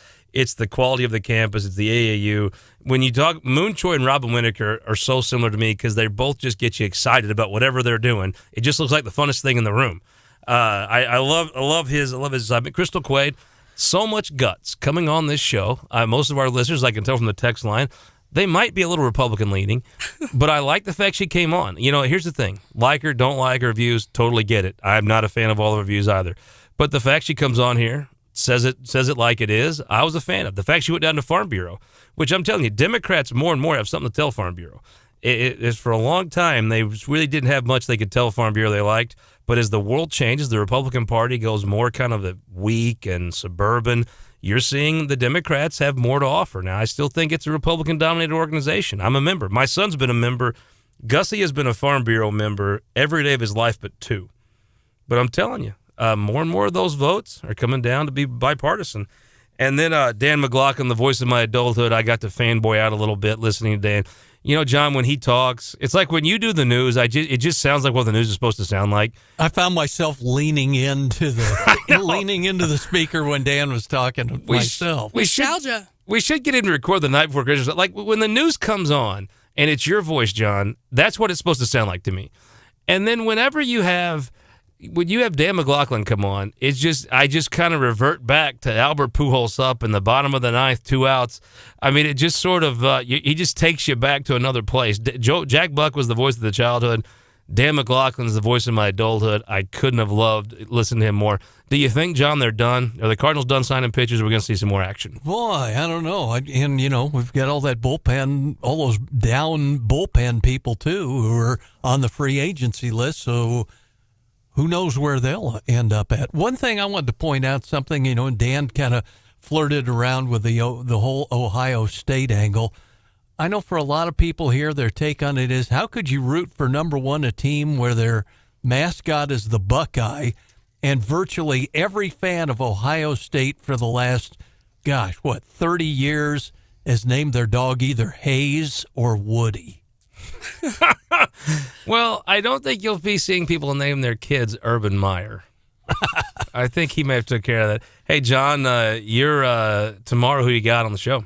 Hey, we've got State Representative Dave Griffith, who's confirmed to come in with us, reaching out to our buddy Brad Jones from NFIB as well. Well, I tell you, I really thought Rudy Veit made some great points yesterday, especially the compliment of me. I thought Rudy was spot on. That was the highlight of the whole show for you? Indeed yesterday? It was. I bet it was. Yes, in my vanity would say that. Now, I could tell you what the highlight of the show would be for Rudy Veit today. If he was watching, it would be Millie wearing her Blair Oaks State champion volleyball hands shirt. Down. There is not a bigger Blair Oaks booster on this planet than Rudy Veit. And I'm going to tell you, he's done a heck of a job. There's something to boost out there. They just win. They put a whooping on everyone. And our former the coworker, California Pintos. And our former coworker, Turbo Ted LePage, who used to work at the radio station. Turbo Ted LePage, I like that. I did not know that. I knew from his days on American Gladiator. Google it if you've never seen it. Okay, yeah, you've opened up a whole... See, the problem with me when I get to Googling stuff like that, like Larry Ployce, a friend of mine from Jeff City, won Price is Right once. When I get in that Google hole, then I'm like 2 hours later, I'm looking up and I'm like, oh, I didn't know Danny DeVito got to start doing this. It always takes you down these winding roads. But Turbo Ted LePage was on American Gladiator. I can see it now, right? Oh, yeah. He's still Turbo Ted LePage. There you go. And works me. Millie has weights class with him, and as you could tell, she's not exactly a fan. And which is why we'll probably have to go stop at one of these not fast food places for breakfast. But she's really ripped.